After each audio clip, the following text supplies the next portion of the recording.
Mr. President, my name is Elton Buba, welcome to the Joy News. I want to find out, what are you leaders dealing with the push factors, the factors that get people to the seas and the Sahara to cross to Europe in search of better lives? And to Your Excellency, Mr. Macron, you have said that you are looking forward to an Africa that is strong. But we know that France's support to Africa has over the years geared towards the Francophone region. In this new partnership, are you looking at a position where Africa is looked at as one continent, regardless of where their colonial masters came from? Thank you very much. I hope that the comments I'm about to make will not offend the questioner too much and some people around here.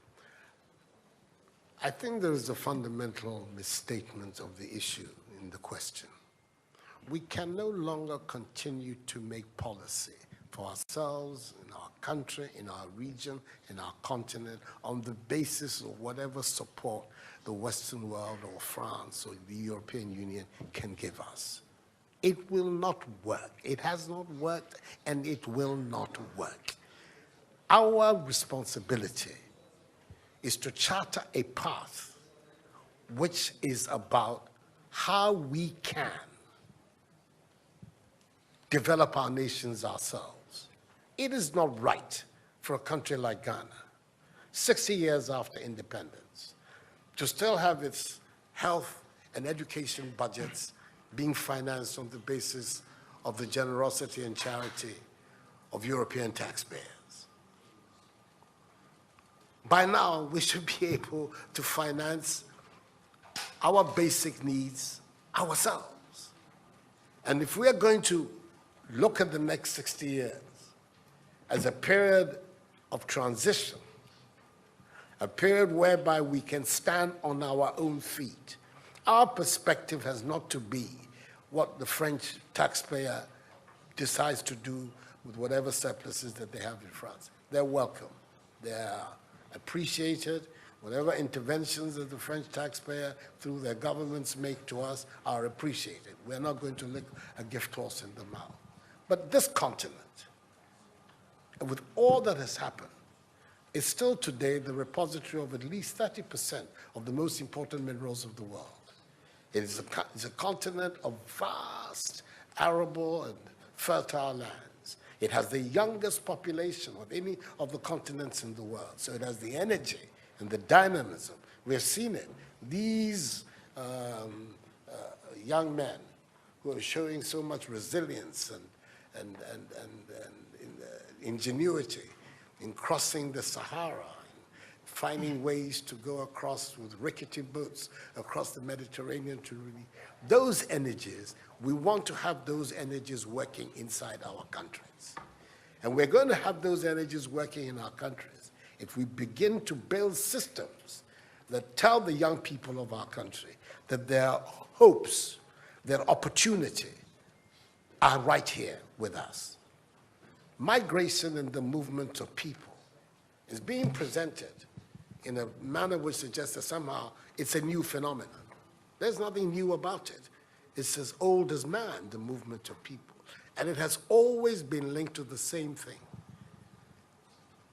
The failure of where you are to provide you with an opportunity, so you move somewhere else. Those of you who are familiar with 19th century European history would know that the biggest wave of immigration in 19th century Europe, the latter part of it, came from Ireland and from Italy. Waves upon waves, generations of Italians and the Irish people left their countries to seek the American paradise, largely because Ireland was not working, Italy was not working. Today, you don't hear it. Italian young people are in Italy. Irish young people are in Ireland. We want young Africans to stay in Africa.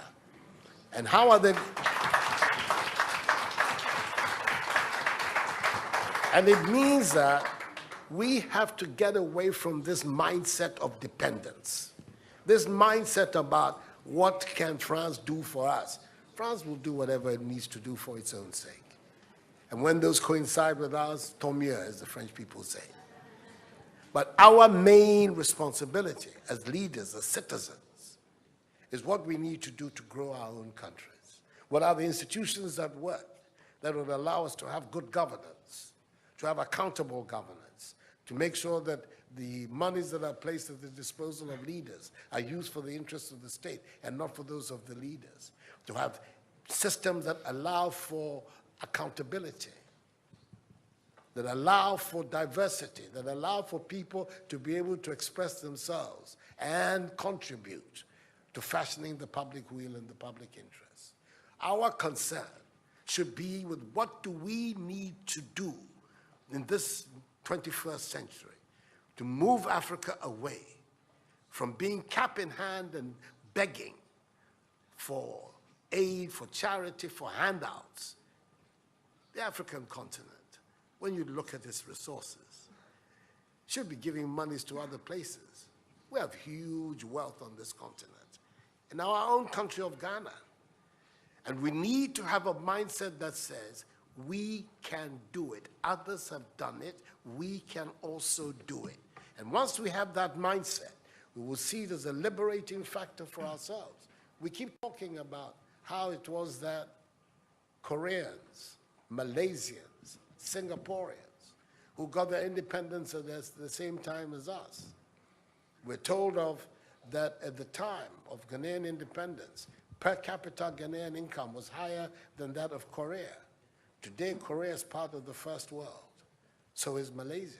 So is Singapore. What happened? Why did they make that transition? And 60 years after independence, we are where we are. Those are the matters that should concern all of us as Africans, as Ghanaians. And not, when I say so, with the greatest of respect to the French president. I think that the cooperation of France is something that I am, as you know, a strong friend of France. I am Francophile. So I don't have any difficulty with that. But I'm talking about our own propulsion, what we need to do to get our countries to work so that we can create the conditions that would allow our young people to forego this hazardous effort to get to Europe. They're not going there because they want to. They're going there because they don't believe they have any opportunities in our countries. So that should be our focus. And I believe that with that if we change that mindset of dependence, that mindset which is contingent on aid and charity, we would see that in the decades ahead of us, the full flowering of the African peoples would take place. And that new African personality that was talked about at the time of our independence will become real and imminent in our times. That's what I'm saying. I hope that I'm not upsetting the questioner or even some of my friends who are here. But these are my strongly held beliefs. And that is the reason why I've adopted as the slogan of my presidency, of my period of the Supreme Office of Ghana, that we want to build a Ghana beyond aid. A Ghana which is independent, which is self-sufficient, that is capable of standing on its own feet and building its own life. We can do it if we have the correct mindset to do so. Mr. President, those are my contributions.